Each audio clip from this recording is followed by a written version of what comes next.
খাগড়াছড়ির দীঘিনালায় বোয়ালখালী ইউনিয়নের কুমাংপাড়া হয়ে মেরুং ইউনিয়নের ১ নং ওয়ার্ড খাগড়াছড়ি জেলা সদরের সাথে সংযোগ সড়কের ব্রিজ পাহাড়ি ঢলে গত ২ বছর আগে সম্পূর্ণরূপে ধসে পড়ে, যার কারণে চলাচলের একমাত্র রাস্তাটি বন্ধ হয়ে যায়। এতে চরম দুর্ভোগে পড়েছে কয়েক হাজার মানুষ। জানা যায়, খাগড়াছড়ির দীঘিনালা উপজেলার সদর হতে কুমাংপাড়া হয়ে দীঘিনালা খাগড়াছড়ি সদরের ভাই বোন ছড়া সংযোগ সড়কটি ২৭ কিলোমিটার দীর্ঘ। তার মধ্যে ৫ কিলোমিটার কার্পেটিং, বাকিটা ইট সলিং, যা কার্পেটিংয়ের জন্য অপেক্ষমান রয়েছে। সড়কটি দেখাশোনা ও রক্ষণাবেক্ষণের দায়িত্বে আছেন এলজিইডির তথ্য মতে ব্রিজের কাজ শুরু করার পর অজ্ঞাত কারণে ঠিকাদারের কাজ বন্ধ হয়ে যায়। নিরাপত্তাজনিত কারণ দেখিয়ে সংশ্লিষ্ট ঠিকাদার প্রতিষ্ঠান অপারগতা প্রকাশ করেন, যার কারণে নির্মাণ কাজের বাজেট মন্ত্রণালয়ে ফেরত যায়। এদিকে উপজেলার বোয়ালখালী ও মেরং ইউনিয়নের সবচেয়ে দুর্গম বিষ্ণু কারবারি পাড়া, হাজাপাড়া সহ কয়েকটি পাড়ার মানুষের একমাত্র চলাচল রাস্তার ব্রিজ না থাকায় বছরের পর বছর ধরে জীবনের ঝুঁকি নিয়ে ছড়া দিয়ে পারাপার হচ্ছে। এতে প্রায় দুর্ঘটনার কবলে পড়তে হচ্ছে পাড়াবাসীদের।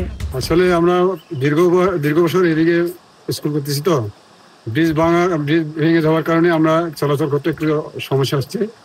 এবং আপনারা দেখছেন তো এই রোডটা কিরকম। আসলে এই ব্রিজটা যদি করে দিলে একটু উপকার হবে আমি মনে করি আর কি। এবং পাড়াবাসীর যে বিষ্ণু কারবারি পাড়াবাসীর একটু উপকারও হবে।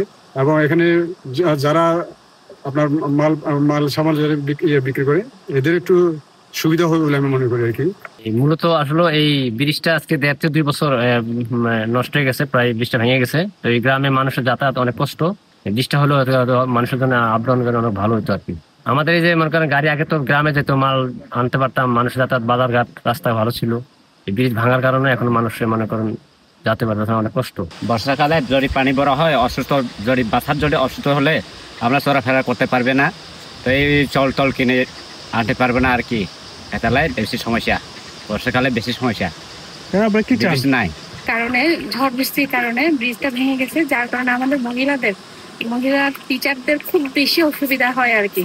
তো আমি বলবো যে এই ব্রিজটা যদি ঠিক করা হয় তাহলে আমাদের জন্য খুব সুবিধা হয় আর কি। আর বিশেষ করে পাড়াবাসী যারা আছেন তারাও অনেক সময় ডেলিভারি প্রেগনেন্ট মহিলারা এদিকে আসা যাওয়া খুবই কষ্ট হয়। তো এই কারণে আমি বলবো যে রাস্তাটা এবং ব্রিজটা যদি হয় তাহলে পাড়াবাসী আর আমাদের টিচারদের জন্য খুবই। স্থানীয় সরকার প্রকৌশল অধিদপ্তর যোগাযোগ করে প্রয়োজনীয় ব্যবস্থা গ্রহণ করা হবে। আমরা ব্রিজটি সরজমিনে পরিদর্শন করেছি। এটির স্থানীয় জনগণ, ওখানকার স্কুল পাড়া রয়েছে, যেহেতু এটার প্রয়োজনীয়তা রয়েছে। আমরা স্থানীয় সরকার মন্ত্রণালয়ে আমরা এটার প্রয়োজনীয় সংস্কার অথবা পুনরুদ্ধার করার জন্য আমরা প্রস্তাব পাঠাবো অথবা আমরা যোগাযোগ করব। খাদিজা নিপা, প্রতিদিনের বাংলাদেশ।